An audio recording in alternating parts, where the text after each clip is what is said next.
pagi jemaat Tuhan. Shalom, selamat datang beribadah di tempat ini yang saya percaya kita datang dengan hati yang penuh dengan ucapan syukur. Amin. Firman Tuhan berkata bahwa hendaklah kita tidak menjauhi ibadah, sebab di dalam ibadah mengandung janji Tuhan, baik untuk hidup kita hari ini maupun untuk hidup yang akan datang. Amin. Berikan kemuliaan buat Tuhan Yesus.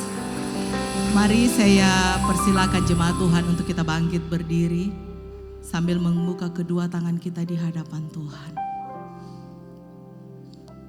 Menyadari sungguh Tuhan bahwa hidup kami hanya karena kasih karunia Tuhan. Itu membawa kami semakin mengerti Tuhan bahwa kami tidak bisa hidup tanpa Tuhan. Dan pagi hari ini Tuhan, dengan segenap hati kami melangkahkan kaki kami Tuhan untuk datang ke rumah Tuhan, untuk kami beribadah, untuk kami menikmati kasih-Mu lebih lagi Tuhan. Dan biarlah pagi hari ini Tuhan, kami rindu kami menyenangkan hati Tuhan lewat pujian, lewat penyembahan. Hati kami yang sungguh-sungguh tertuju kepada Tuhan. Kami percaya Engkau ada di tengah-tengah kami pagi hari ini. Berkaryalah di tengah kami lebih lagi Tuhan. Di dalam nama Yesus. Amin. Silakan duduk kembali Bapak Ibu. Sungguh kasih Tuhan tidak pernah terbatas dalam hidup kami. Kau yang senantiasa mewarnai hari-hari kami Tuhan. Sepanjang hari, setiap saat, setiap waktu, tanpa terasa kami terus hidup dalam kasih karunia-Mu Tuhan. Terima kasih Tuhan, terima kasih.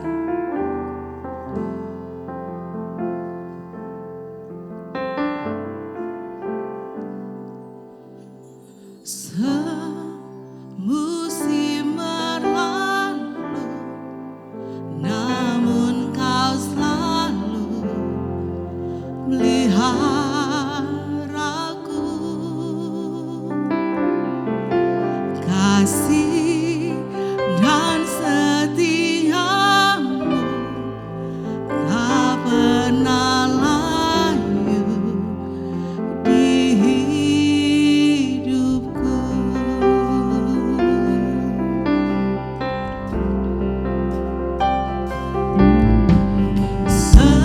Semusim berlalu, namun Kau selalu peliharaku. Kasih dan setiamu tak pernah layu di hidupku. Lebih luas dari samudra, kebaikan-Mu Bapa takkan habis di hidupku. Lebih tinggi dari cakrawala, tak terbatas kasih-Mu. Sungguh ku bersyukur.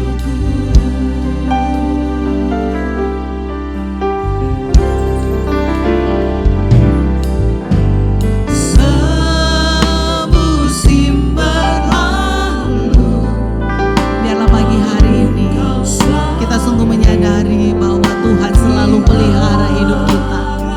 Sepanjang tahun Tuhan terus pelihara hidup saya dan saudara. Dan setiamu tak pernah layu di hidupku. Lebih luas dari samudra, kebaikan-Mu Bapa takkan habis di hidupku.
kebaikan Tuhan tidak pernah kami bisa selami Tuhan. Kebaikan-Mu senantiasa ada dan hadir bagi kami. Lebih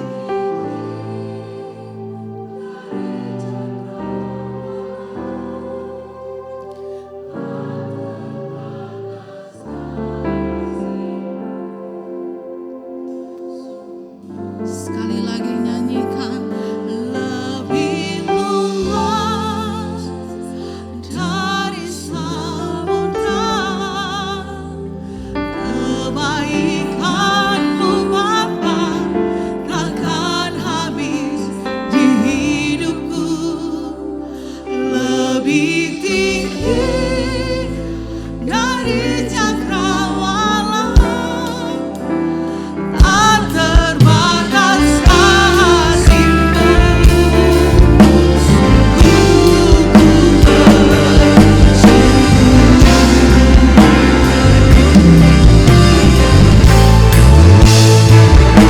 Lebih luas dari samudra, kebaikan-Mu Bapa takkan habis di hidupku.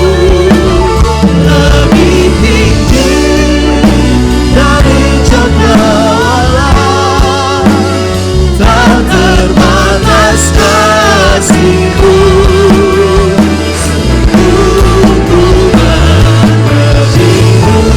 Kami terus Tuhan menaikkan ucapan syukur kami di hadapan Tuhan. Kebaikan Tuhan ada bagi kami. Lebih tinggi dari cakrawala, Tak terbatas kasih-Mu. Sekali lagi Bapak Ibu, mengangkat kedua tangan kita di hadapan Tuhan. Dari samudra lebih luas kasih setia Tuhan, kebaikan-Mu Bapa takkan habis di hidupku. lebih tinggi dari cakrawala, Tak terbatas kasih-Mu. Sungguh ku tak terbatas kasih-Mu. Sungguh ku bersyukur.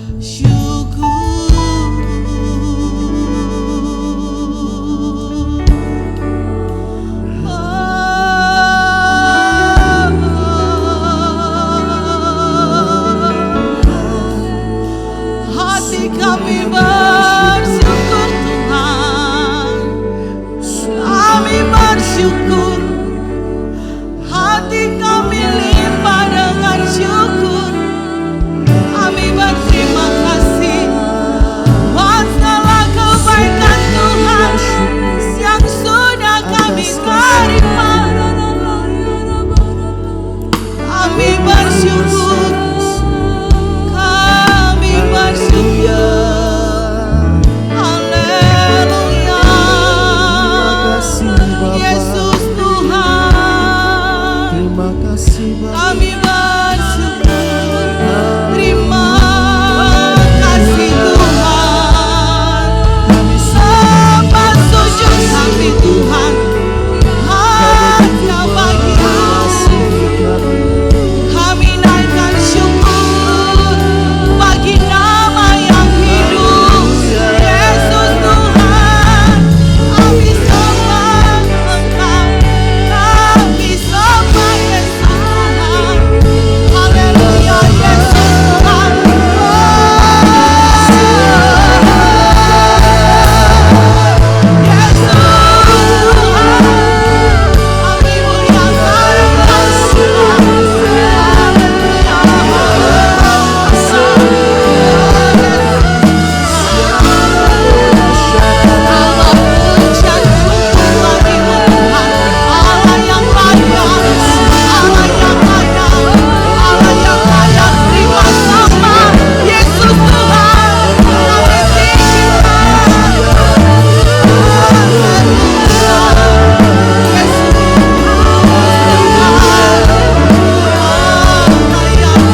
Kebaikan-Mu Tuhan tidak pernah tinggalkan kami.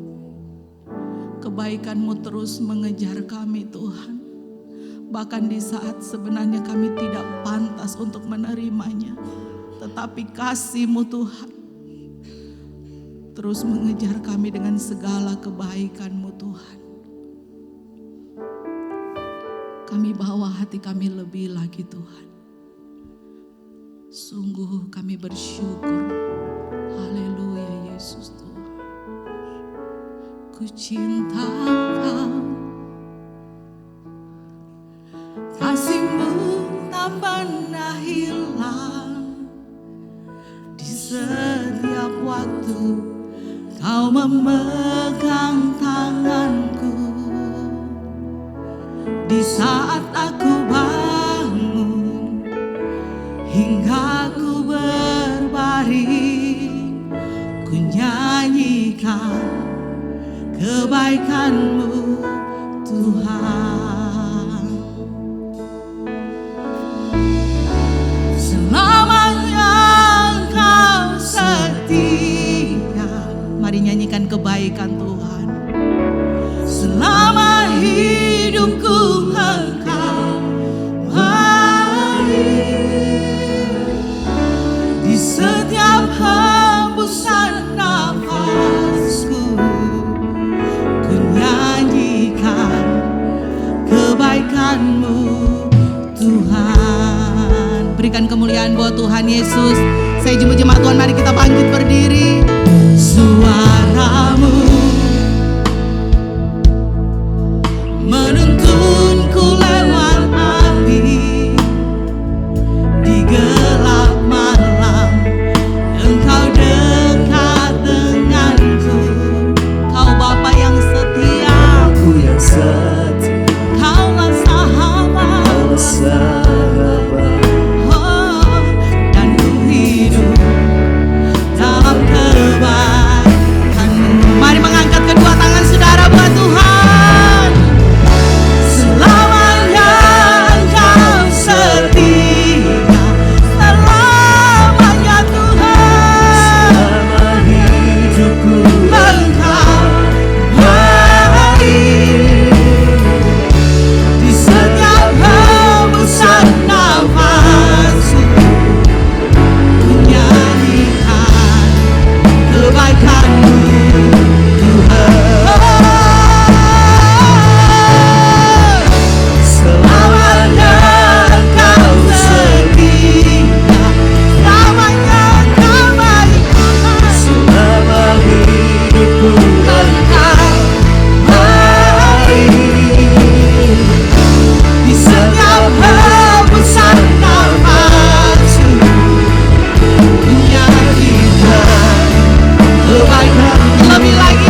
the goodness of God.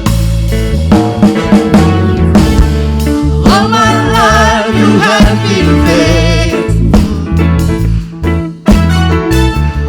All my life you have been so good.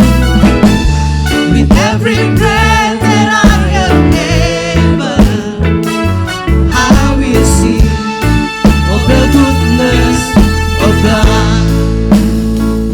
I love your voice. You have led me through the fire, darkest night. You are close like no other. I know you as a father, I know you as a friend, and I have lived in the goodness of God. Yeah. All my life you have been faithful. All my life you have been so good. With every breath that I am able, I will sing of the goodness of God. All my life you have been faithful. All my life you have been so good. With every breath that I am able, I will sing of the goodness of God. Sama-sama kita bertepuk tangan.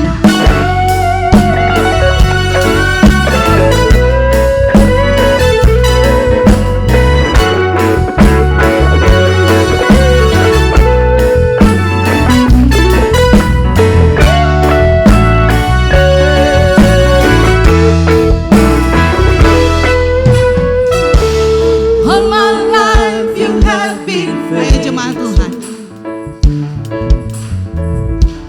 All my life you have been so good. With every breath that I am able, I will sing of the goodness of God. All my life you have been faithful. All my life you have been so good. With every breath that I am able, I will sing of the goodness of God. I will sing of the goodness of God. Sorak-sorak meriah buat Tuhan Yesus. Haleluya. Saudara rindu menari buat Tuhan lebih lagi, amin. Mari berikan kemuliaan buat Tuhan Yesus. Pagi hari ini Tuhan, kami mau terus bersuka di dalam Tuhan.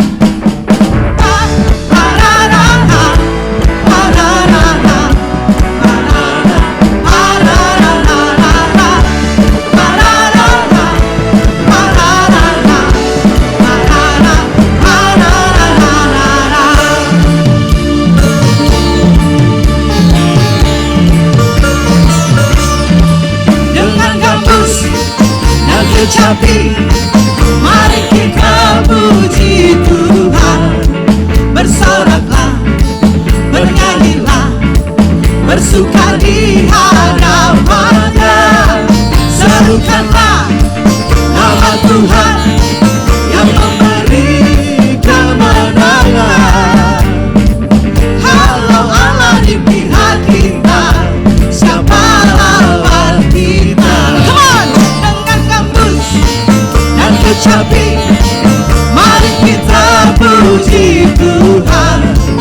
Bersoraklah, bernyanyilah, bersuka di hadapannya. Serukanlah, hey, nama Tuhan yang memberi kemenangan. Kalau Allah di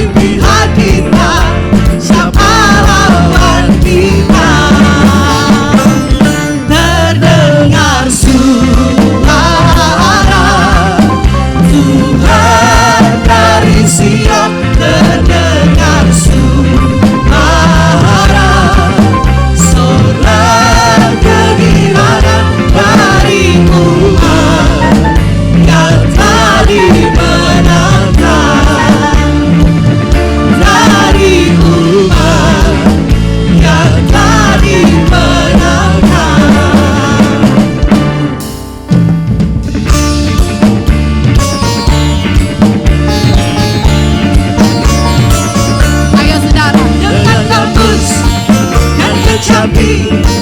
Mari kita puji Tuhan, bersoraklah, bernyanyilah, bersuka di hadapan-Nya. Serukanlah nama Tuhan yang memberi kemenangan. Kalau Allah di pihak kita, siapa lawan kita? Terdengar suara Tuhan dari Sion, terdengar suara sorak kegirangan dari umat yang telah dimenangkan, dari umat yang telah dimenangkan. Terdengar suara Tuhan dari Sion, terdengar suara sorak kegirangan dari umat yang telah dimenangkan, dari umat yang telah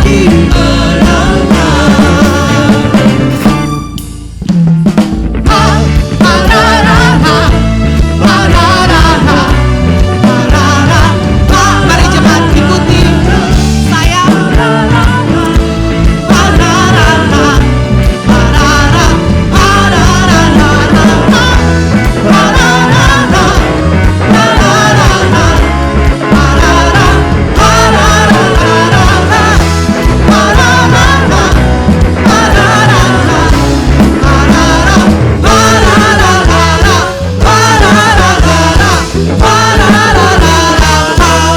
Haleluya.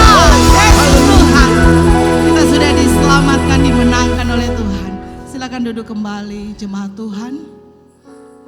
Kita mau mempersiapkan persembahan kita untuk pekerjaan Tuhan. Persembahan boleh dijalankan.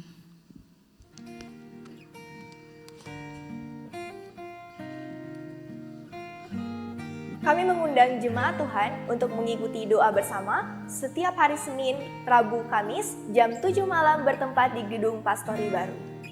Selasa ini, ibadah kaum wanita akan diadakan secara online. Jemaat dapat mengikuti ibadah kaum wanita di YouTube Gereja Petra Makassar jam 5 sore.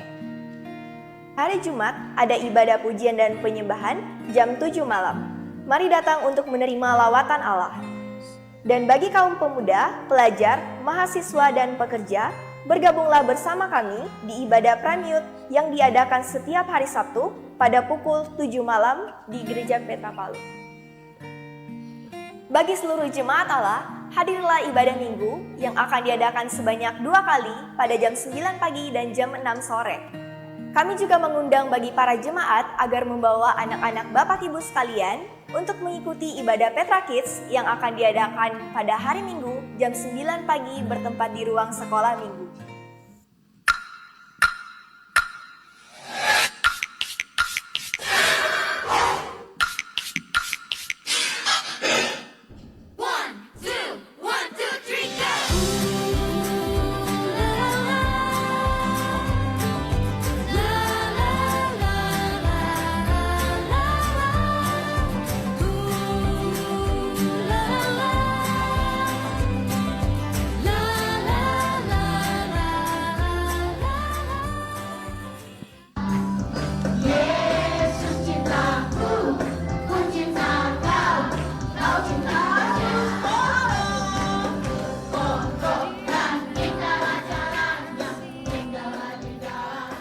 Yang belum kenal, mau kenal sama sahabat kakak, adik tahu Yesus itu adalah Allah, Dia Tuhan.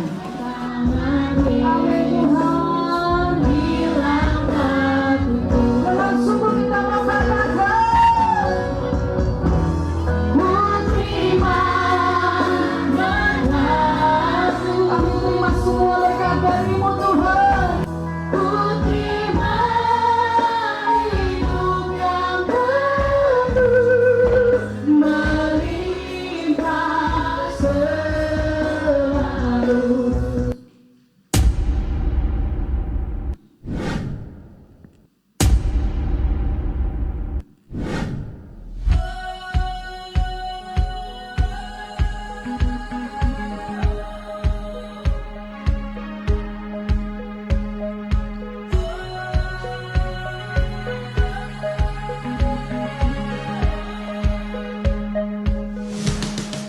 dalam Yesus Kristus. Dia adalah Tuhan yang sanggup menolong kehidupan kita, Bapak Ibu.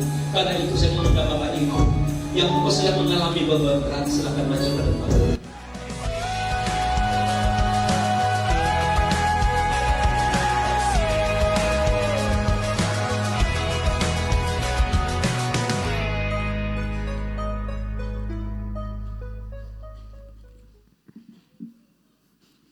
Puji Tuhan, kita sudah mendengarkan pengumuman. Kami juga mengucapkan selamat datang Bapak Ibu Saudara yang baru pertama kali hadir bersama dengan kami pagi ini. Apabila mungkin saudara belum memiliki tempat berjemaat di gereja yang tetap, saudara boleh bergabung terus bersama dengan kami. Kami menyambut dengan kasih, biarlah kita terus bersama-sama bertumbuh di tempat ini. Saat ini persiapkan hati kita, persiapkan yang terbaik untuk Tuhan. Kita akan mendengarkan kebenaran firman Tuhan yang akan menjadi kekuatan bagi setiap kita. Terima kasih Tuhan.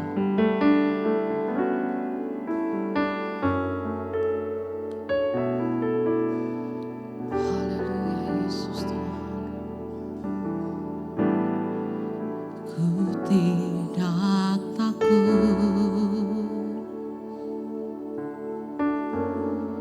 sebab Kau besertaku.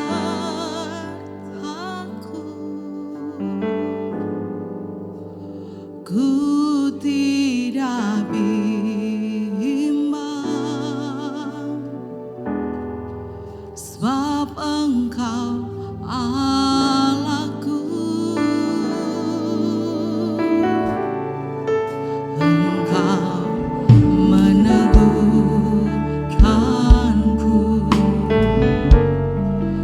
bahkan menolongku.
sekali beri kemuliaan bagi Allah kita.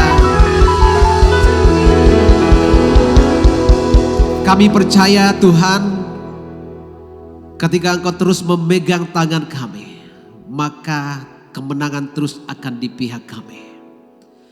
Berjalan dengan Tuhan adalah sesuatu yang harus kami kerjakan setiap saat kami harus lakukan. Sebab jika kami lepas dari tangan Tuhan, hidup kami dalam keadaan tidak baik-baik saja. Karena itu wajar kami untuk fokus terus bekerja sama dengan Tuhan dalam seluruh aspek kehidupan kami. Nah pagi hari ini dengan kami sepakat datang memuji menyembah-Mu. Kami sudah menyenangkan hati Tuhan. Jika ada yang salah, ada yang kurang, Tuhan ampuni kami. Biarkanlah hari-hari kehidupan kami maknai dengan penyembahan, maknai dengan pujian dan menyenangkan hati Tuhan. Terima kasih Bapa. Biar semuanya yang kami kerjakan pagi hari ini menyenangkan hati-Mu. Dan saat yang terpenting buat kami adalah mendengarkan isi hati Tuhan. Persiapkan seluruh hidup kami untuk mendengarkan isi hati-Mu. Persiapkan seluruh hidup kami untuk mendengarkan kebenaran firman-Mu. Semua yang tidak berasal daripada Allah yang mencoba mengguncangkan kami, mengganggu kami, kami sepakat menolak, mematahkannya dalam nama Yesus Kristus. Termasuk sifat dan karakter manusiawi kami, cara berpikir dan logika kami yang sering bertolak belakang dengan firman-Mu. Kami taklukkan semua di hadapan-Mu. Mari Tuhan ajar dan ubahkan kami dan kebenaran-Mu. Mari merdekakan kami. Roh Kudus, kami percaya Engkau sudah hadir di tengah kami, bahkan sudah mengurapi kami, mengurapi ibadah ini. Tuhan juga, Roh Kudus juga akan mengurapi firman-Mu. Kau akan mendidik kami, mengajar kami. Dan di bawah pengajaran-Mu ya Roh Kudus, kami siap dituntun, kami siap dibuat mengerti dan dimerdekakan. Dalam nama Yesus, kami siap dengan firman Tuhan. Yang siap sama-sama katakan haleluya, amin. Ya, shalom saudara, sekali lagi shalom. Ya, saudara kasih Tuhan. Ada dua hal penting yang membuat kita gagal dalam kehidupan kita sebagai orang percaya. Yang membuat kita gagal menjadi pengikut Kristus itu ada dua hal penting yang perlu kita mengerti. Yang pertama adalah kegagalan kita dalam memahami firman Tuhan. Banyak orang gagal dalam hidupnya sebagai anak Tuhan, sebagai orang percaya itu karena dia gagal mengerti firman Tuhan. Hal ini terbukti dari kehidupan yang dijalani oleh bangsa Israel. Hukum Taurat, hukum Allah sudah diberikan kepada mereka, tapi mereka tetap saja menjadi pemberontak di hadapan Tuhan. Mereka tetap saja menjadi orang-orang yang tidak dengaran dengan Tuhan. Mereka tetap saja menjadi orang yang tidak taat. Salah satunya karena mereka gagal. Tapi tidak semuanya orang Israel gagal paham. Banyak juga orang Israel yang mengerti firman Tuhan. Nah faktor yang kedua yang perlu kita perhatikan, kita tidak gagal mengerti firman Tuhan, kita mengerti. Tapi kegagalannya justru terletak karena kita tidak sanggup melakukan firman itu. Jadi dua hal ini penting saudara Tuhan. Jangan gagal paham. Lalu saudara ketika saudara sudah mengerti firman Tuhan. Yang kedua adalah minta kemampuan untuk mengerjakan firman itu. Karena itu hal yang terpenting. Karena seseorang hanya bisa dimerdekakan ketika Roh Kudus mengajar firman Tuhan. Kita mengerti. Lalu kemerdekaan itu hanya datang kalau kita mengerjakan firman itu. Yang sepakat katakan amin. Kurang sih. Berapa banyak orang di tempat ini yang sepakat katakan amin. Haleluya. Kadang-kadang saudara ini seperti mau diarahkan seterusnya. Seperti bangsa Israel sedikit-sedikit diarahkan. Saudara, saya tahu saudara sudah banyak mengerti firman Tuhan. Ya, mari kita langsung buka ayat Alkitab kita dalam Yohanes 15. Ya, firman Tuhan yang cukup populer di antara orang percaya, hampir semua gereja mengajarkan ini, menekankan ini kepada umatnya. Yohanes 15 ayat 4 mulai. Ya, kita baca sampai ayat yang ke-8. Di bawah perikop pembacaan pokok anggur yang benar. Sekali lagi ayat ini populer di antara orang percaya. Karena untuk menekankan jemaat bisa bergantung kepada Tuhan, salah satu ayat ini perlu dibahas dan perlu ditekankan. Ayat 4 dikatakan seperti ini. Tinggallah di dalam aku dan aku di dalam kamu, sama seperti ranting tidak dapat berbuah dari dia sendiri kalau ia tidak tinggal dalam pokok anggur. Demikian juga kamu tidak berbuah jika kamu tidak tinggal di dalam aku. Akulah pokok anggur dan kamulah ranting-rantingnya. Barang siapa tinggal di dalam aku dan aku di dalam dia, ia berbuah banyak. sebab di luar aku kamu tidak dapat berbuat apa-apa. Barang siapa tidak tinggal di dalam aku, ia dibuang keluar seperti ranting dan menjadi kering, kemudian dikumpulkan orang dan dicampakkan ke dalam api lalu dibakar. Jikalau kamu tinggal di dalam aku dan firmanku tinggal di dalam kamu, mintalah apa saja yang kamu kehendaki dan kamu akan menerimanya. Dalam hal inilah Bapakku dipermuliakan, yaitu jika kamu berbuah banyak, dan dengan demikian kamu adalah murid-muridku. Ada beberapa penekanan penting yang perlu kita mengerti di sini. Ayat ini tidak hanya sekedar berbicara bagaimana cara berbuah banyak. Yang jelas intinya dari secara keseluruhan, kesimpulan dari ayat-ayat ini adalah bagaimana cara kita menghasilkan buah yang banyak. Dan sekali lagi, ada banyak pengertian yang kita peroleh dari ayat-ayat ini. Bukan sekedar supaya kita punya buah banyak, saudara Tuhan. Sekali lagi, kegagalan kita pertama orang percaya karena kita gagal mengerti firman Tuhan. Dan kegagalan kita yang kedua karena kita tidak mau kerjakan firman itu. Nah, kita tahu bahwa kehidupan bangsa Israel jatuh bangun seterusnya sampai benar-benar mereka berbalik dan disembuhkan Tuhan. Kita gak perlu tunggu dihajar Tuhan dulu baru mengerti firman Tuhan. Firman Tuhan itu kadang-kadang sudah seperti paku yang ditancapkan ke otak kita sampai luka-luka karena firman itu sendiri, saudara Tuhan. Dan kita tidak harus seperti itu. Kita harus bijaksana dalam kehidupan kita. Kita harus mempersiapkan hati kita setiap kebenaran itu memperoleh bagian dalam hidup kita. Nah, ayat ini di ayat 4 firman Tuhan berkata seperti ini. Tinggallah di dalam aku dan aku di dalam kamu, sama seperti ranting dan tidak dapat berbuah dari dia sendiri kalau ia tidak tinggal pada pokok anggur. Demikian juga kamu tidak berbuah jikalau kamu tidak tinggal di dalam aku. Ayat ini seorang kasih Tuhan menjelaskan bahwa kehidupan di dalam Tuhan itu ada standarnya. Ada kriterianya. Dan standar pertama yang harus dipenuhi orang percaya adalah tinggal di dalam Tuhan.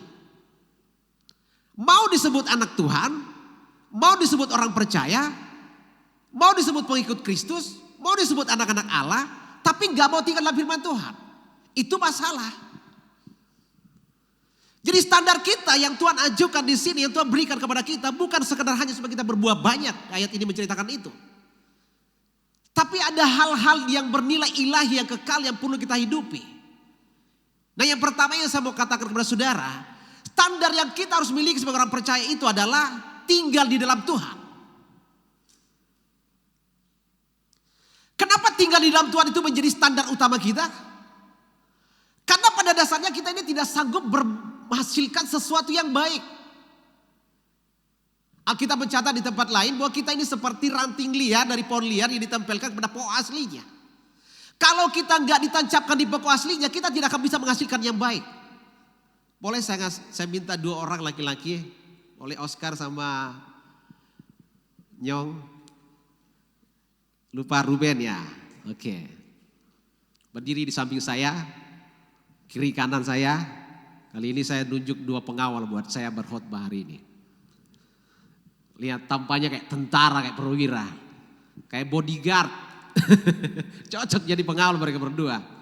Nah, saudara perhatikan. Saya umpamakan Ruben ini pohon liar. Nah, ini pokok anggur yang benar. Saya mau tanya pada saudara. Dua-duanya bisa berbuah tidak? Dua-duanya bisa menghasilkan tidak? Bisa ya? Ini bisa berbuah sebagai pokok pohon liar ini pun dan punya ranting yang liar ini pun bisa berbuah. Dan sebagai pokok anggur yang benar tetap punya buah. Dua-duanya berbuah, saudara kasih Tuhan. Tapi pohon liar ini yang punya ranting liar ini tidak akan pernah menghasilkan buah yang benar kalau dia tetap menempel di pokoknya yang tidak benar. Ini hasil ikut ini nih, apa namanya, public speaking, saudara ke situ ya. Kalau saya nggak ikut public speaking, saya nggak bisa ngangkat dia ke sini, saya nggak mau ke sini. Ya, ada hasilnya ikut public speaking. Kalau nanti ada lagi, saudara ikutlah. Karena itu akan membuat mental saudara semakin kuat dan semakin bergairah. Nah, perhatikan, ini jelas pohon liar. Dia punya ranting yang liar, yang jelas hasilnya juga yang liar, saudara Tuhan. Amin.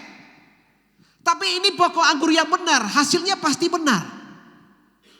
Supaya dia yang punya ranting yang tidak benar yang selalu menghasilkan yang salah, maka ranting yang liar ini yang dimiliki oleh pokok yang liar ini harus ditempelkan di sini. Supaya buahnya berubah. Supaya dia menghasilkan yang benar. Belum waktunya turun. Sampai selesai kalian kawal saya di sini. Supaya rasa lamanya berdiri berkhotbah toh. Supaya tahu bagaimana pendeta itu lama berkhotbah, capek berdiri. Kalian rasa juga di situ. Ini yang kita harus mengerti. Kenapa sih kita harus ditancapkan di pokok anggur yang benar? Supaya kita berbuah kebenaran saudara kasih Tuhan. Apakah dia tidak berbuah? Kalau dia di pokoknya sendiri, dia pasti berbuah. Tapi hasilnya sesuatu yang salah. Yang namanya pokok yang liar, hasilnya liar. Hasilnya bukan kebenaran. Supaya dia menghasilkan buah yang benar, maka dia perlu ditancapkan kepada pohon yang benar. Itulah kita. Orang percaya selama belum menancapkan diri, belum tinggal di dalam Tuhan, saya mau bilang kecenderungan kita itu adalah melakukan dosa. Kecenderungan kita itu adalah melakukan kesalahan. Coba kita buka, nih ketegasan daripada Rasul Paulus, jangan goyang-goyang. Roma 3 ayat 10. Kita akan baca ayat ini. Saya lupa, saya tidak kasih senjata tadi. Ya. Seperti ada tertulis, tidak ada yang benar, seorang pun tidak. Terus, kita akan baca sampai beberapa ayat. Tidak ada seorang pun yang berakal budi, tidak ada seorang pun yang mencari Allah. Semua orang telah menyeleweng, mereka semua tidak berguna, tidak ada yang berbuat baik, seorang pun tidak.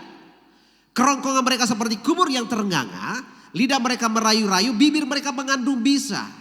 Mulut mereka penuh dengan sumpah serapah, kaki mereka cepat menumpahkan darah, keruntuhan dan kebinasaan mereka tinggal di jalan mereka. Dan jalan damai tidak mereka kenal. Rasa takut kepada Allah tidak ada pada orang itu. Tetapi kita tahu, nih perhatikan, segala sesuatu yang tercantum dalam kitab Taurat ditujukan kepada mereka yang hidup di bawah hukum Taurat, supaya tersumbat setiap mulut dan seluruh dunia jatuh ke bawah hukum Allah. Sebab tidak seorang pun yang dapat dibenarkan di hadapan Allah oleh karena melakukan hukum Taurat, karena justru oleh hukum Taurat orang mengenal dosa. Perhatikan. Pokok yang liar ini yang hasilnya yang seperti yang kita ceritakan tadi itu tidak ada yang benar. Kita tidak punya kebenaran saudara kasih Tuhan. Tidak ada sesuatu yang benar dapat kita hasilkan. Itu kodrat kita setelah manusia jatuh dalam dosa. Jadi apa saja yang kita kerjakan pasti bukan sesuatu yang benar. Ini yang ditegaskan Rasul Paulus. Untuk itulah di ayat 19 hukum Taurat diperjelas, diberitahukan, diberikan kepada manusia, kepada orang percaya, orang Israel secara khusus Tuhan, supaya mengerti yang mana namanya dosa, yang mana namanya kebaikan, yang mana kehendak Allah. Tapi setelah itu saudara kasih Tuhan, setelah orang dibuat mengerti dosa dan kebaikan saudara kasih Tuhan, yang benar dan mana yang dosa saudara kasih Tuhan, Yesus datang menyempurnakan hukum Taurat ini supaya orang itu tertancap kepada pokok asli, yaitu Yesus sebagai pokok anggur yang benar. Hal pertama yang kita harus mengerti sebagai orang percaya, kita harus tinggal di dalam Tuhan. Karena kita punya kecenderungan untuk melakukan yang salah. Tidak ada seorang yang benar, kata Rasul Paulus. Tidak ada seorang pun yang benar, dia punya kebenaran. Gambaran kita sebelum kita tinggal dalam Tuhan, itu kita seperti pohon yang liar. Dan kita punya ranting yang liar dan hasilnya juga hal yang tidak baik. Supaya kita punya hasil yang baik, kita menghasilkan kebenaran, maka kita perlu ditancapkan kepada pokok anggur yang benar. Kita perlu tinggal di dalam Tuhan. Supaya apa? Kebenaran Tuhan menjadi bagian kita. Kita hidup dalam kebenaran-kebenaran yang kita mengerti, kita peroleh di dalam Tuhan. Itu kunci saudara Tuhan. Bahkan Yesus sendiri. Nih coba kita buka. Yohanes 8 ayat 28. Boleh duduk. Kasihan nanti, terjadi main musik nanti. Ya. Yohanes 8 ayat 28, saudara perhatikan juga Yohanes 15 ayat 10. Kita baca dulu Yohanes 8. Maka kata Yesus, apabila kamu telah meninggikan anak manusia, barulah kamu tahu bahwa akulah dia dan bahwa aku tidak berbuat apa-apa dari diriku sendiri. Perhatikan. Dan bahwa aku tidak berbuat apa-apa dari diriku sendiri, tetapi aku berbicara tentang hal-hal bagaimana diajarkan Bapa kepadaku. Sudah mengerti ya? Ya. Selanjutnya. Yohanes berapa tadi? 15 ayat 10. Jikalau kamu menuruti perintahku, kamu akan tinggal di dalam kasihku seperti aku menuruti perintah Bapakku dan tinggal di dalam kasihnya. Yesus dalam kapasitas sebagai manusia biasa itu sama seperti kita.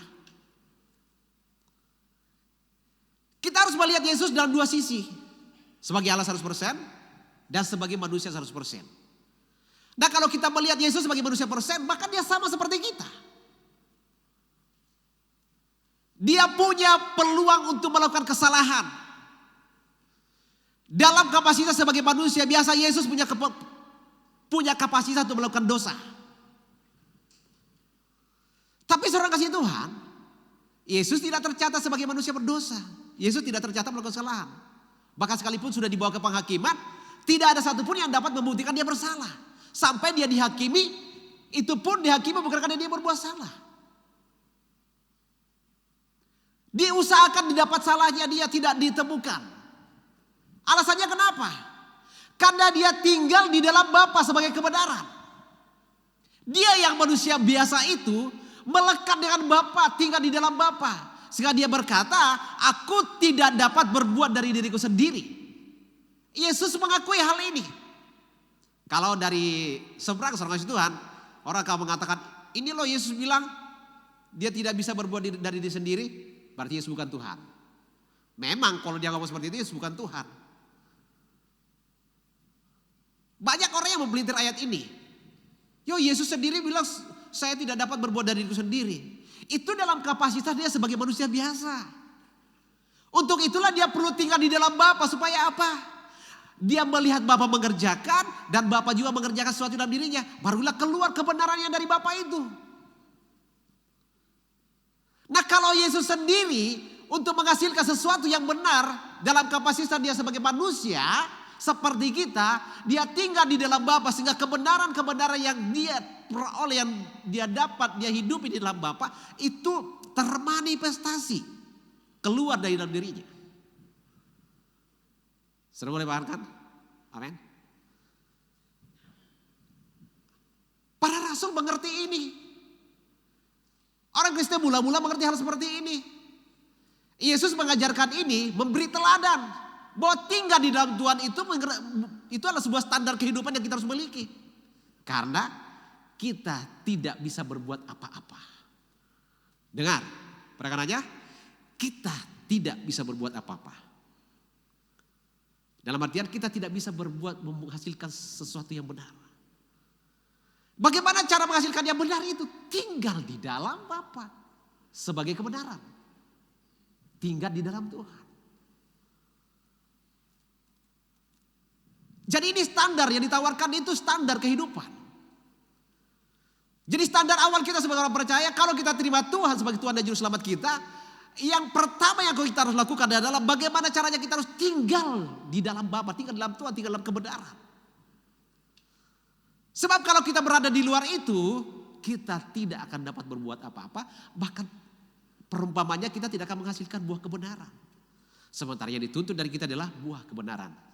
Sekali lagi ya, pohon yang liar tadi punya buah juga. Tapi buah ini buah yang tidak dicari, buah yang tidak berkenan, buah yang tidak diinginkan. Supaya dia menghasilkan buah yang diinginkan, maka rantingnya, dia harus terpisah dari rantingnya dan ditancapkan kepada pokok anggur yang benar atau kebenaran. Supaya dia bisa menghasilkan kebenaran dalam hidupnya.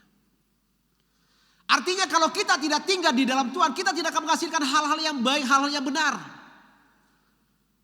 Seperti firman Tuhan. Ngerti ya saudara? Itu pertama. Jadi kita perlu tinggal dalam Bapa karena kita tidak dapat berbuat apa-apa dari diri kita sendiri. Kecenderungan kita manusia itu melakukan hal yang tidak benar. Supaya itu diubahkan dari yang tidak benar menjadi benar, tinggal di dalam Tuhan.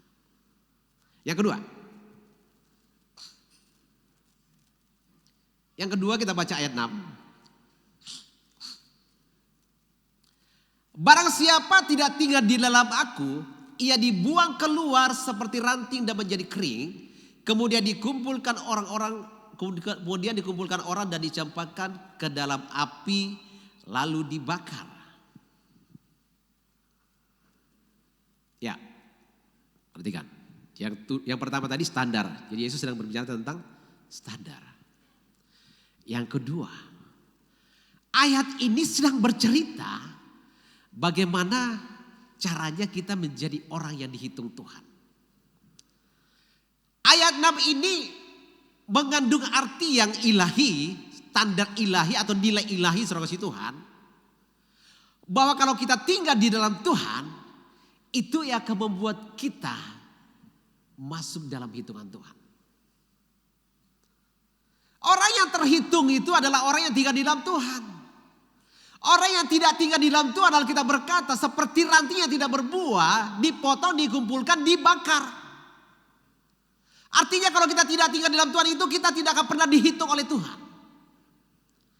Jadi kalau saudara mau, saya dan saudara mau dihitung Tuhan, tinggallah di dalam Tuhan. Yang pertama standar kehidupan. Yang kedua, bagaimana supaya masuk hitungan?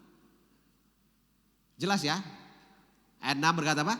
Barang siapa tidak tinggal di dalam aku, ia dibuang keluar seperti ranting dan menjadi kering.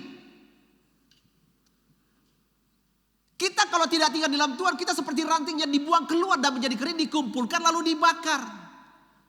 Orang yang tidak tinggal di dalam Tuhan itu akan dikumpulkan, dibakar, dihukum, itu maksudnya. Jadi kalau tidak mau memperoleh penghukuman, tidak mau dibuang, tidak mau ditolak, tinggallah di dalam Tuhan. Itu bahasa sederhana saudara Tuhan.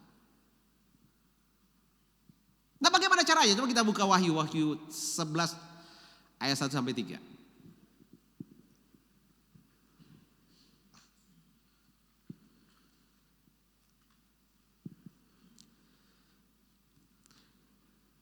Ini bagaimana cara Tuhan membuat orang manusia masuk dalam hitungan. Kemudian diberikanlah kepadaku sebatang bulu seperti tongkat pengukur rupanya. Dengan kata-kata yang berikut. Bangunlah dan ukurlah bait suci Allah dan mezbah dan mereka yang beribadah di dalamnya. Tetapi kecualikan pelataran bait suci yang di sebelah luar. Janganlah engkau mengukurnya, karena ia telah diberikan kepada bangsa-bangsa lain dan mereka akan menginjak-injak kota suci 42 bulan lamanya. Dan aku akan memberi tugas kepada saksiku supaya mereka bernubuat sambil berkabung 1260 hari lamanya. Bagian pertama kita baca baik. Ulangi ayat 1.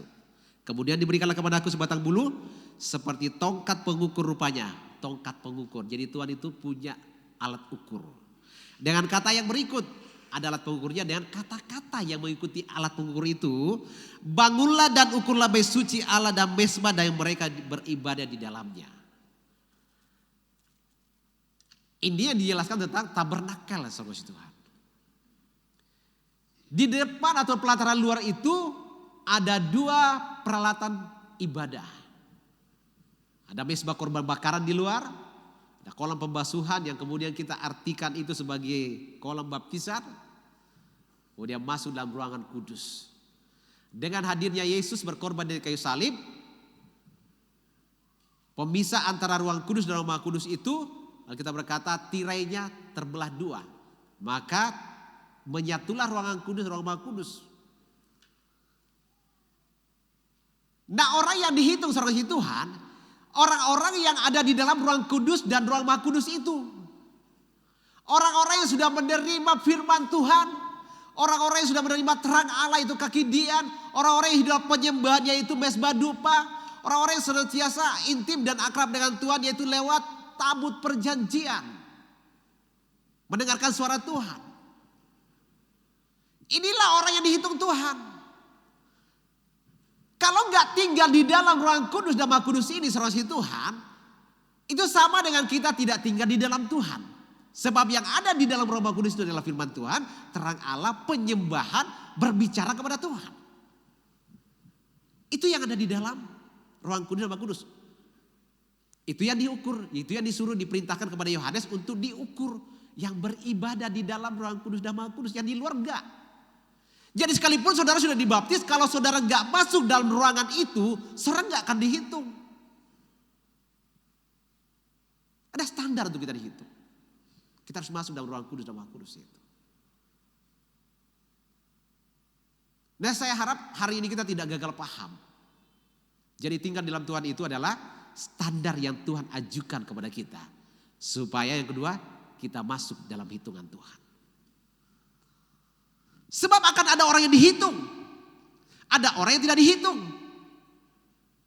Wahyu ayat 1 sudah memperjelas. Ada memang orang yang tidak dihitung, yang orang yang di sebelah luar pelataran. Apa yang terjadi dengan kehidupan orang yang di sebelah luar pelataran itu? Itu adalah kehidupan orang yang jatuh bangun, tidak pernah mau tinggal di dalam Tuhan, tidak pernah mau ingin dihitung, diukur oleh Tuhan. Jadi ayat ini cukup memberi ketegasan kepada kita. Rasul Paulus sudah menegaskan tidak ada orang yang benar, tidak ada yang benar. Dan buah yang dihasilkan hal-hal yang tidak benar. Perlu diperjelas ini, dan setelah itu orang perlu tinggal di dalam Tuhan. Hukum Taurat diberikan supaya orang mengerti.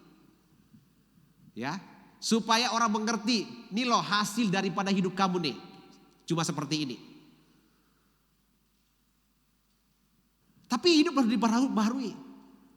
Maka Yesus dikorbankan, setiap orang yang terima Yesus sebagai korban dan juru selamat dan mau tinggal di dalam Tuhan.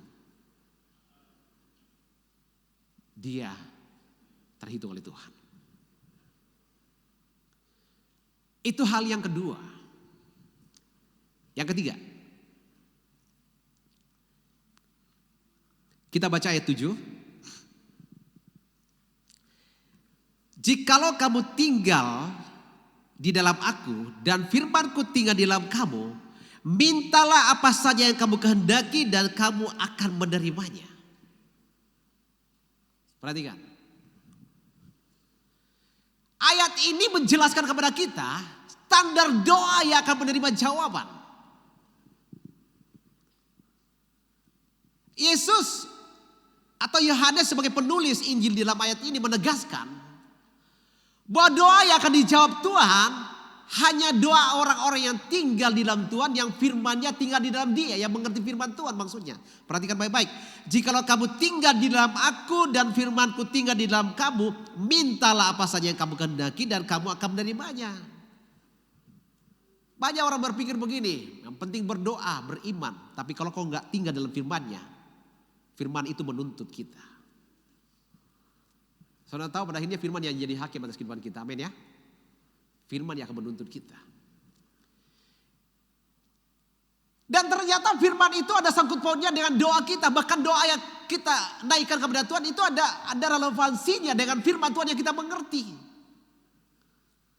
Artinya saudara kasih Tuhan, doa yang terjawab, yang Tuhan katakan apa saja yang kamu minta, kata apa saja yang kamu minta ini adalah doa yang relevan dengan firman Tuhan. Doa yang relevan dengan keinginan Bapa. Kita tahu saudara kasih Tuhan, kalau kita sudah mengerti hati Bapa, kita mengerti Tuhan, kita tahu kita tidak sembarang berdoa. Dan kita tahu apa yang kita doakan. Amin saudara? Itu sudah pasti. Itu sebuah perumpamaan. Ada orang bertetangga, sama-sama anak Tuhan. Ya, ini yang sebelah ini diberkati Tuhan, yang satunya ini cemburu sama yang satu, sama-sama Tuhan. Kenapa ya? Dia diberkati sekali sebelah ini. Apa saja yang dia doakan dia minta, Tuhan kasih. Dia coba berdoa yang sama. Semua doa orang di sebelah ini selalu relevan dengan firman Tuhan dan keinginan Bapa. Yang satunya juga, ya, kalau dia berdoa dan itu relevan dengan firman Tuhan dan keinginan Bapa, itu dijawab. Dijawab di sebelah. Saya berdoa, dijawab juga. Sana minta sepeda, saya minta sepeda, dijawab juga. Ya. Kenapa semakin diberkati? Satu kali waktu dia berdoa, Tuhan. Dia berharap doanya dijawab lagi karena dia terlalu iri. Butakan matanya. Bukannya dia tetangganya yang buta, dia yang dibutakan Tuhan. Kenapa? Ini hal yang sederhana yang perlu kita mengerti, saudara Tuhan. Doa yang spontan dijawab Tuhan. Ini ayat ini menjelaskan doa yang mustahil tidak dijawab Tuhan.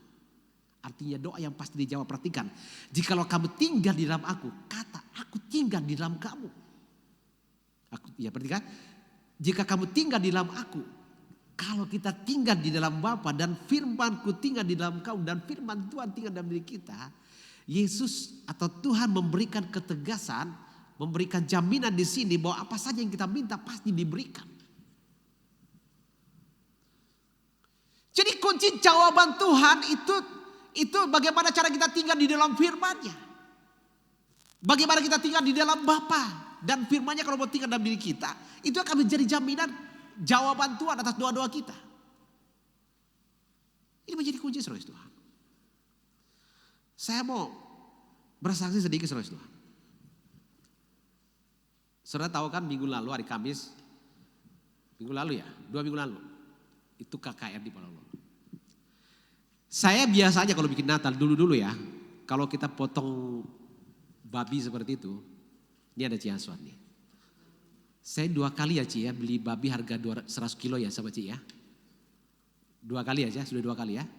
Lupa ya, saya ingatkan, saya pernah lakukan itu. Pertama kali Pak Lolo buat Natal itu beli babi yang 100 kilo saudara itu. Dan yang makan itu sekitar 200-an orang saja. Saya nggak khawatir untuk itu, pasti cukup.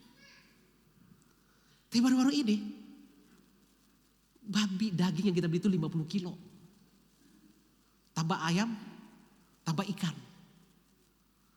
Waktu saya lihat orang banyak datang, saudara tahu 2 hal yang membuat saya masuk di kamar pada saat itu. Saya nggak tahu ada yang perhatikan atau tidak. Saya khawatir, saya takut. Ada banyak orang yang datang. Saya berdiri di jalan, orang semakin datang. Sampai kita minjam kursi mendadak dan kursi yang sudah di dalam gudang saya keluarin. Sampai hari itu hal yang tidak saya kerjakan, saya lap kursi yang kotor itu. Sudah disimpan karena nggak layak pakai, dikeluarkan lagi untuk dipakai. Karena kekhawatiran saudara Tuhan. Tambah lagi yang di seberang sana yang tidak jadi datang itu hampir kurang lebih 30-an orang nggak jadi datang karena terhambat hujan saudara Tuhan. Pikiran saya begini, ini kalau hujannya berhenti mereka datang, kekhawatiran tambah ngejar saya saudara Tuhan. Dan tempat duduk sudah penuh, sudah nggak ada kursi, sampai sebagian orang itu di jalan. Orang yang di jalan itu orang ikut makan itu orang-orang yang diundang yang sudah malu masuk. Hal yang seperti ini seringkali kami dapatkan. Berapa kali kami itu. Nah saudara Tuhan, saya masuk di kamar. Saya berdoa 15 menit untuk kekhawatiran saya. Tuhan angkat kekhawatiran saya. Ini makanan pasti tidak cukup dengan orang sebanyak ini. Saya berdoa 15 menit. Yang kedua saya minta Tuhan jangan sampai hujan turun. Karena saya berdiri di jalan itu petir di sebelah sana itu petir sudah menyambar dan sempat suara guntur bunyi. Dan orang sana beritahu kami nggak bisa datang karena hujan keras di sini. Tambah lagi malam itu hari itu 3 hari sebelumnya ada orang meninggal. Dan malam KKR yang sama saudara Tuhan itu malam penghiburan tinggal sebagian orang tidak datang. Saya pikir lagi kalau selesai ibadah penghiburannya pasti datang ini. Saya totalkan kurang lebih 40 orang mau datang lagi. Kekhawatiran menyerang saya masuk di kamar saya berdoa. Saya nggak tahu dia perhatikan tidak. Tapi saya ngomong sama Pierre kalau tidak salah. Betul ya Pierre ya? Saya dari kamar ya. Iya. Saya dari kamar saya berdoa. Dan sementara di duduk situ pun saya tetap bahasa roh, saya tetap berdoa. Tuhan cukupkan semuanya. Ternyata saudara tahu, istri saya berpikir sama seperti saya. Dia masuk di kamar dan dia tiarap di kamar. Supaya bisa terjadi. Jadi waktu orang pulang saudara Tuhan. Waktu orang pulang ya. Saya nggak pernah mau cari tahu lagi berapa ada sisa nggak di belakang. Ada makanan sisa tidak? Saya nggak mau cari tahu lagi. Sampai orang pulang, saudara Tuhan masih ada sisa buat kami makan besoknya. Sisa makanan yang lain itu dibagi sama orang-orang yang kerja, yang bantuin kita masak. Saudara Tuhan. Karena apa? Kita nggak gaji mereka. Kita hanya berharap memberi makan sisanya kita. Dan itu terjadi. Tapi ada orang yang perhatikan saya. Ada diaken, saya nggak tahu. Mungkin kayaknya kok Andre yang lihat saya. Sementara saya duduk dengan kekhawatiran, mulai gerimis. Saya duduk, saya basah roh, saya berdoa, saya menyembah. Di depan meja makan, itu sudah keluar dari kamar. Karena saya udah punya pengalaman sebelumnya. Sebelumnya itu saya pernah bikin acara Natal dengan beri makan hanya 200 orang lebih. Ini yang datang 300 orang lebih, saudara Tuhan. Nah kalau datang lagi yang saya sebutkan tadi itu kurang lebih 400 orang. Bagaimana saya nggak takut, bagaimana saya nggak khawatir. Tapi saya berusaha tinggal di dalam Tuhan. Saya cari Tuhan, saya masuk di dalam kamar. Kalau nggak percaya, ada adiknya Wawan di kamar itu dengan anak bayinya. Saya nggak pusing dia ada di tempat tidur. Dia saya kasih nete anaknya, saya sujud di depan meja. Saya berdoa supaya tidak terjadi, saya tidak dipermalukan, kita semua nggak dipermalukan. Bahkan waktu meja sudah diatur, suruh kasih Tuhan. Istri saya selalu bertanya, masih ada nasi di belakang? Tanya sama orang di belakang, masih ada nasi? Masih ada Bu, masih ada. Orang-orang manggil istri saya, masih ada Mami. Sampai besoknya masih ada nasi yang kami makan. Yang kami tahu itu gak cukup. 200 liter, 2 karung itu 2 liter, 120 liter. Karena sehitungannya begini, 1 karung 50 liter, 50 kilo itu hitungannya 60 liter. Jadi kalau 2 karung itu cuma 120 liter. Untuk makan pagi Bu Rasa sudah dibuat 20 liter. Dan untuk makan siang juga 20 liter. Sisanya berapa? 80. Yang masak 85 liter. Berarti bonusnya 5 liter. Kekhawatiran saya muncul waktu pertama kali berberas, saudara Tuhan. Saya harus nambah 1 karung. Saya tambah 1 karung, saudara. Jadi kalau saudara yang lihat ada beras-beras yang kemudian sepotong-sepotong karung itu, 1 karungnya itu punya saya. Itu bukan kelebihan. Udah kececer 5 liter, saudara. Ya sebelum-sebelumnya orang kerja saya ngasih makan, beras saya juga. Kekhawatiran ada. Takut.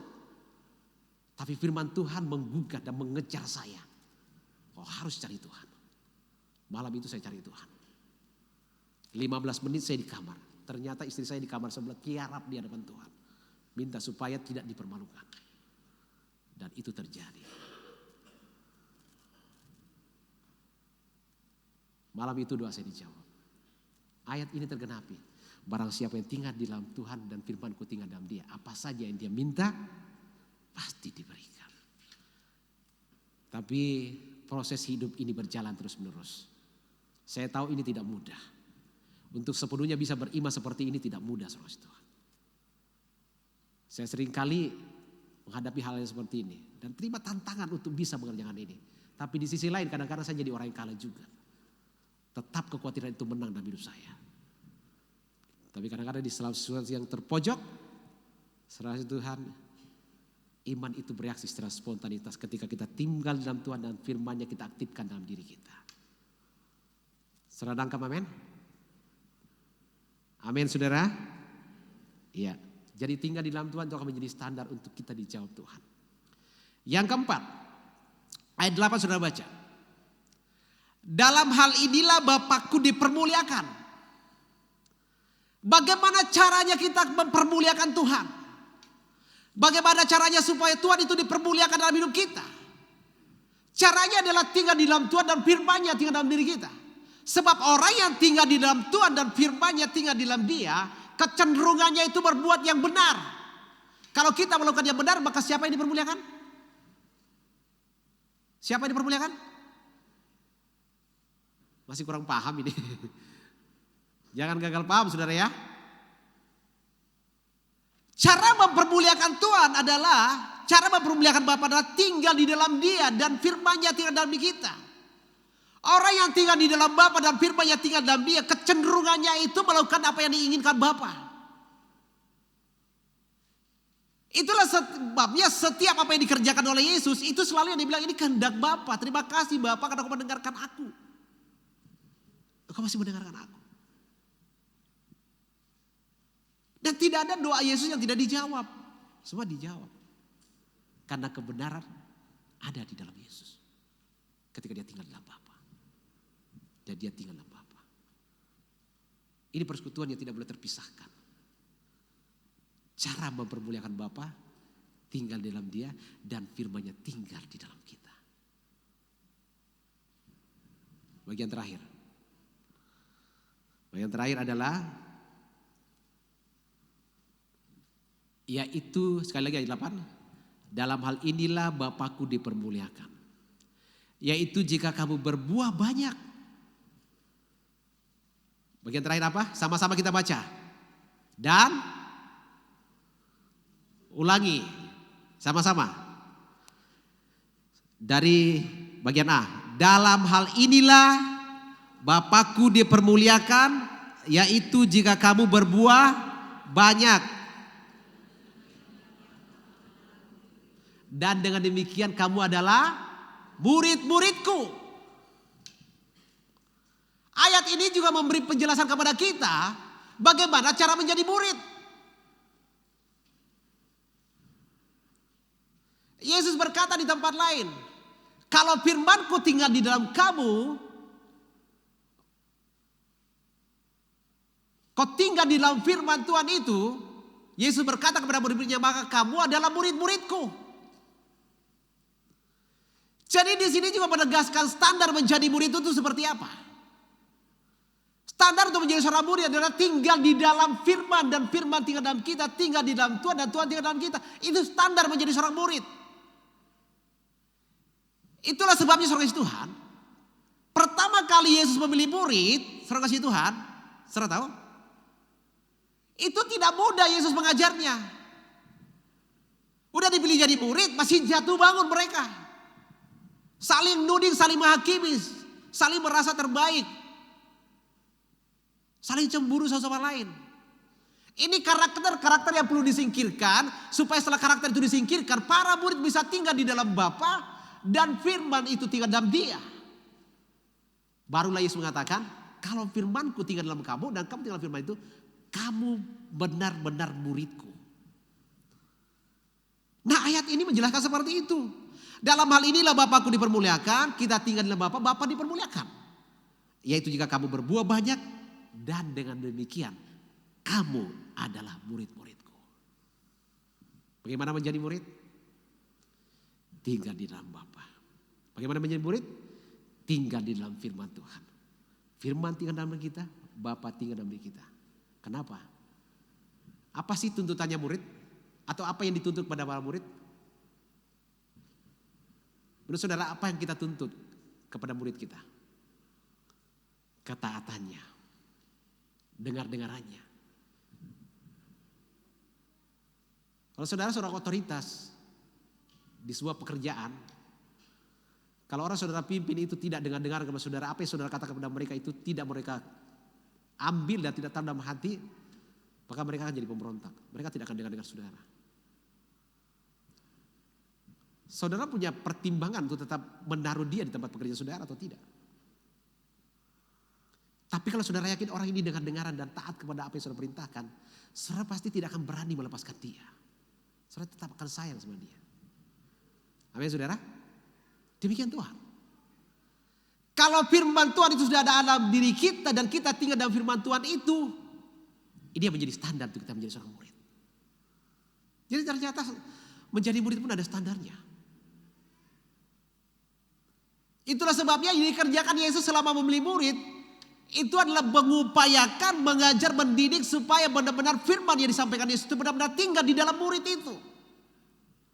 Dan Yesus tidak pernah mengutus mereka, memberi tanggung jawab yang besar kepada mereka selama mereka belum tinggal dalam firman Tuhan dan mereka belum tinggal dalam firman Tuhan dan firman Tuhan yang belum tinggal dalam mereka. Karena mereka belum sampai di level itu. Mereka belum sampai di ketentuan itu, di standar itu.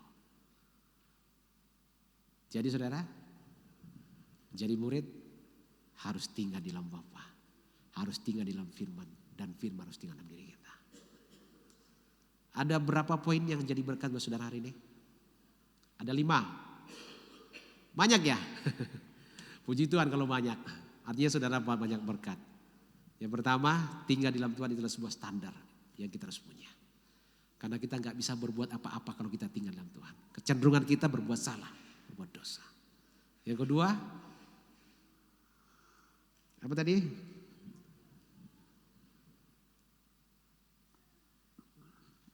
Ya. Untuk menjadi orang yang dihitung Tuhan, kita harus tinggal di dalam Bapa, tinggal dalam firman Tuhan. Yang ketiga, doa yang dijawab, yang tidak akan ditolak Tuhan, adalah orang yang tinggal dalam firman Tuhan, tinggal dalam Bapa. Yang keempat, bagaimana cara mempermuliakan Bapa? Tinggallah di dalam Dia. Dia tinggal dalam diri kita. Kita akan pasti mempermuliakan Dia. Yang kelima, standar untuk menjadi seorang murid harus bisa tinggal dalam firman-Nya, dan firman-Nya tinggal dalam diri kita. Serah diberkati, amin. Amin. Oke, kita tidak akan panjang lebar. Mari kita bangkit berdiri.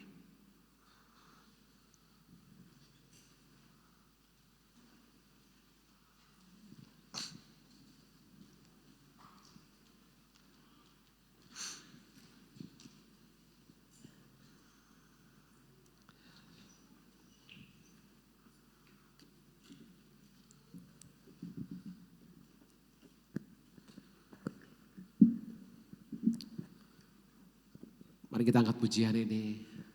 Apapun yang terjadi dalam hidupku ini, aku tak pernah meragukan Tuhan dalam hidupku. Syikira wa syakara.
Biar jemaat saja nyanyikan pujian ini.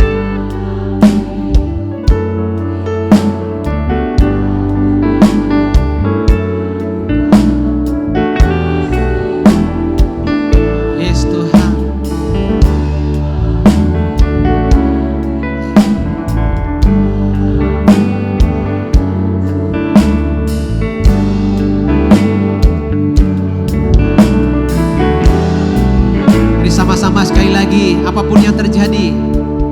Haleluya. Apapun yang terjadi dalam hidupku ini, tak pernah ku ragukan kasih-Mu Tuhan. Lewat gunung yang tinggi, dalam lembah yang curam, tak pernah ku ragukan janji-Mu. Sama-sama katakan, Kau berfirman dan sembuhkanku, Kau bersabda dan selamatkanku. Tiada yang mustahil bagimu. Yesus, ku percaya. Katakan lagi, Kau berfirman dan sembuhkanku, Kau bersabda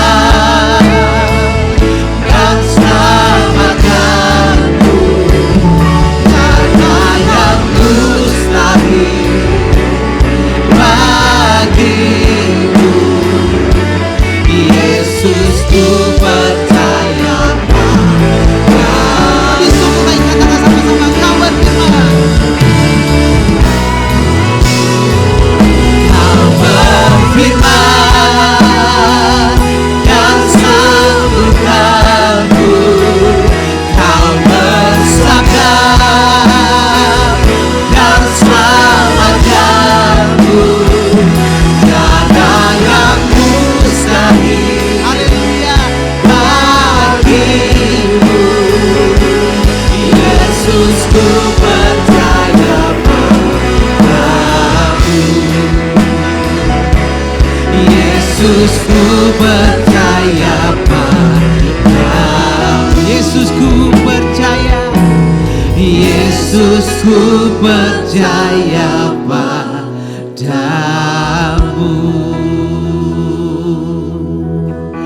Haleluya. Kami bersyukur. Terima kasih Tuhan. Kami bersyukur Tuhan. Kami bersyukur. Terima kasih Yesus. Terima kasih Yesus. Kami sembah, kami puji, kami muliakan, agungkan nama-Mu. Kau baik, Kau sungguh baik. Glory bagi-Mu Yesus. Kau layak dipuji, Kau layak disembah. Mulia, mulia Yesus. Biar alabaya shikirere rabataka, shikiara rabarabaya se. Kami sembah, kami puji, kami mulia nama. Siara rabarabaya serere rabataka rabatala serere. Glory, glory, glory bagi-Mu Tuhan.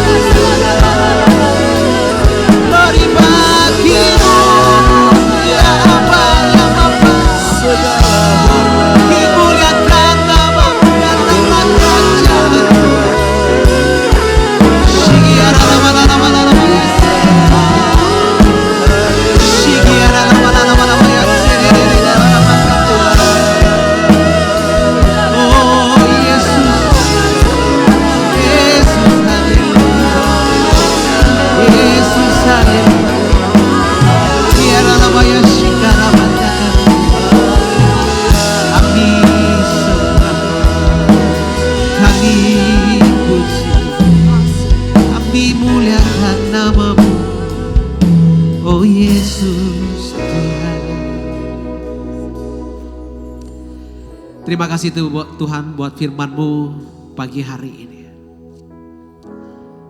Biar ini menjadi pengetahuan yang membuat kami tidak gagal paham. Tapi buat kami mengerti. Tapi lebih daripada itu kami butuh kekuatan, kami butuh kemampuan. Kuatkan kami. Sebab para murid sekalipun terima firman Tuhan langsung dari mulut Yesus. Mereka masih jatuh bangun. Kadang-kadang mereka tidak sanggup mengerjakan firman. Itu menjadi fakta realita yang sering terjadi dalam kehidupan kami. Karena itu kami butuh kekuatan-Mu Tuhan. Mampukan kami untuk mengerjakan setiap firman-Mu yang kami kerjakan. Bahkan untuk benar-benar tinggal di dalam firman-Mu, tinggal di dalam Tuhan. Itu bukan sesuatu yang mudah, kami butuh perjuangan. Kami sama seperti murid yang dipilih Yesus yang butuh perjuangan untuk benar-benar tinggal dalam firman Tuhan. Tapi kami tahu ini adalah menjadi standar buat kami Bapa. Yang harus kami hidupi. Karena kami tidak bisa berbuat apa-apa dari diri kami sendiri. Kami perlu tinggal di dalam firman-Mu dan tinggal dalam Bapa. Yesus pun melakukan yang sama. Dia perlu tinggal di dalam Bapa. Setiap kami perlu itu Bapa. Terima kasih. Biar kami mempermuliakan Bapa. Dan biar kami benar-benar menjadi murid di hadapan-Mu. Kuatkan kami, mampukan kami untuk bisa tinggal di dalam Engkau. Dan firman-Mu tinggal dalam diri kami. Terima kasih buat firman-Mu. Dalam nama Yesus Kristus. Kau berfirman dan sembuhkanku.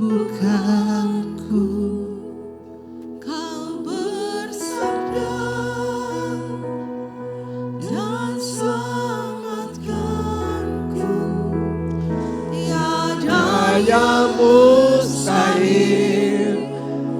bagimu, Yesus ku percaya padamu. Terima kasih Tuhan atas firman-Mu. Kami ingin tinggal di dalam Engkau dan firman-Mu tinggal di dalam kami. Kami percaya bahwa firman-Mu ya dan amin. Berkati seluruh sidang jemaat-Mu, berkati keluarga nikah kami, anak-anak kami, berkati sekolahnya, pergaulannya, jauhkan dari pergaulan yang bebas, yang jahat. Beri pemuda remaja roh takut akan Engkau sehingga mereka menjauhi kejahatan. Engkau berkati juga pekerja usaha sidang jemaat-Mu, apapun yang kerja kamu usahakan Kau buat berhasil dan Kau mengangkat mereka menjadi kepala bukan ekor. Sebentar lagi sidang jemaat akan kembali ke rumah masing-masing. Kiranya pulalah saudaraku dengan selamat berkat cinta kasih persekutuan daripada Allah Bapa, Putra dan Roh Kudus di dalam nama Tuhan Yesus Kristus mulai hari ini sampai Maranatha, Tuhan Yesus datang kali kedua. Di dalam nama Tuhan Yesus yang percaya katakan amin.